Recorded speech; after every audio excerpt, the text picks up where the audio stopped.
CMI is really a place where people come together, whether it's students, and I mean high school and college students, or if it's professionals, and that could be journalists or public relations people, or really anyone who does any kind of storytelling, and the public.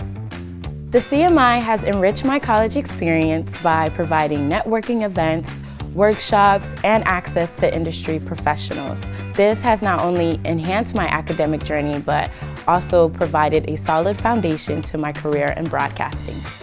The Center for Media Innovation is meant to be a very interactive and exploratory space. When you first walk into the space, you see the central area where students hang out during the day. Within the Center for Media Innovation, there's a multimedia classroom. There's a photo studio with a high ceiling and wallpapers, so they can do full-body portraits in there.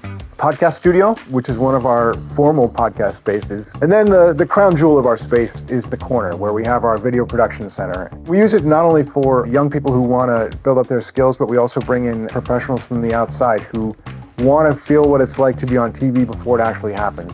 We have a coalition of about 27, 28 different local news outlets that all come together. They meet twice a week to talk about advances in local media. They also provide internships. We've placed more than 40 interns over the last 3 years. And so we're really pleased to have that not only affiliated with Point Park, but also based at the Center for Media Innovation so that those professionals are always on campus interacting with students. I am interviewing WCAE reporter Tori Yorgi to gain insights in the industry, understand her career journey, and most importantly, explore the trends in the broadcasting field. Networking with professionals like Tori is incredibly rewarding. It allows me to build connections with experienced, seasoned professionals.